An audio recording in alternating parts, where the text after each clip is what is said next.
यह दौर था 16वीं सदी का, जब पूरे भारत पर मुगलों का एक छत्र राज हुआ करता था। अब मध्यकाल से निकलकर भारत आधुनिक काल में पहुंच चुका था।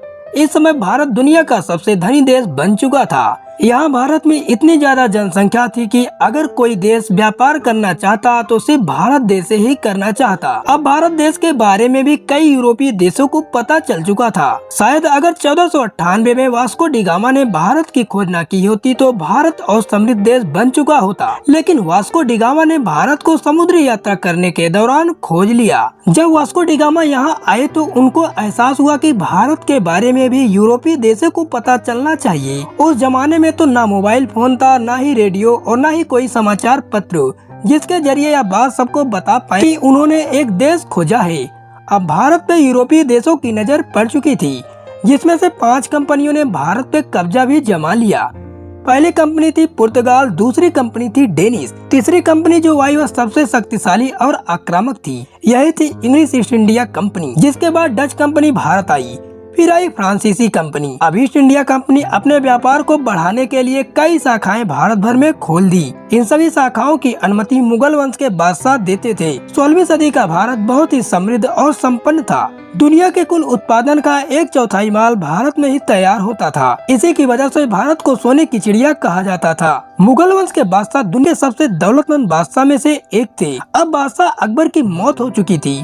उस दौर में संपत्ति के मामले में केवल चीन का मिंग राजवंश बादशाह ही अकबर की बराबरी कर सकता था। मुगल वंश में उस समय 5000 हाथी, 12000 घोड़े और 1000 चीते, 10 करोड़ रुपए, 272 मन कच्चा सोना, 370 मन चांदी, 1 मन जवाहरात जैसी बहुत सारी धन दौलत थी। अब जहांगीर भारत की गद्दी पर बैठ चुका था। गद्दी पर बैठते ही जहांगीर ने शासन में सुधार किया और कान, नाक, हाथ काटने का दंड भी समाप्त कर दिया। शराब और दूसरी नशीली वस्तुओं का प्रयोग भी बंद कर दिया था। धार्मिक व्रत त्योहारों पर जानवरों के बलि पर भी पाबंदी लगा दी गई। अवैध करों को भी हटा दिया गया। अब भारत में नई सड़कें, कुएं और धर्मशालाएं बनाए जा रहे थे। हर शहर में मुफ्त सरकारी अस्पताल बनाने का आदेश दे दिया गया। अब फरियादियों की फरियाद के लिए महल की दीवारों पर न्याय की जंजीर लटका दी गई थी। भारत में 16वीं सदी में गेहूं और जौ की खेती खूब होती थी। भारत में हर तरह के उद्योग धंधे थे, जिसमें सबसे ज्यादा चमड़े के सामान बनाए जा रहे थे।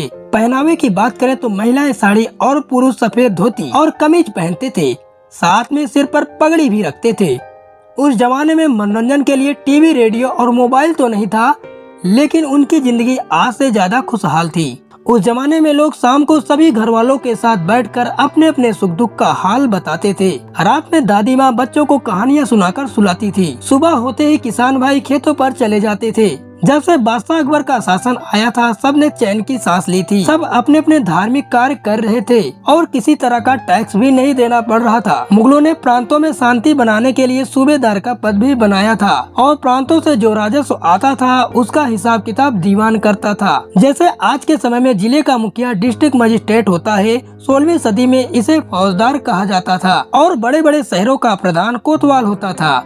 अगर उस जमाने की मुद्रा की बात करें तो चांदी का रुपया सबसे ज्यादा चलन में था और उस समय की सबसे बड़ी मुद्रा सोने की हुआ करती थी। सबसे छोटी मुद्रा तांबे की होती थी। लेकिन उस समय गांव में जो व्यापार होता था वो पैसों से नहीं होता था, बल्कि उस जमाने में वस्तु विनिमय की प्रणाली प्रचलित थी। 16वीं सदी में गांव के लोग बिल्कुल ना के बराबर शिक्षित होते थे, बल्कि बड़े नगरों के लोग थोड़ा बहुत पढ़े लिखे होते थे और वही लोगों को मुगलों की सेना में काम करने का मौका मिलता था। 16वीं सदी में चित्रकला अपने चरमोत्कर्ष पर थी। उस जमाने के मशहूर चित्रकार अबुल हसन और उस्ताद मंसूर थे।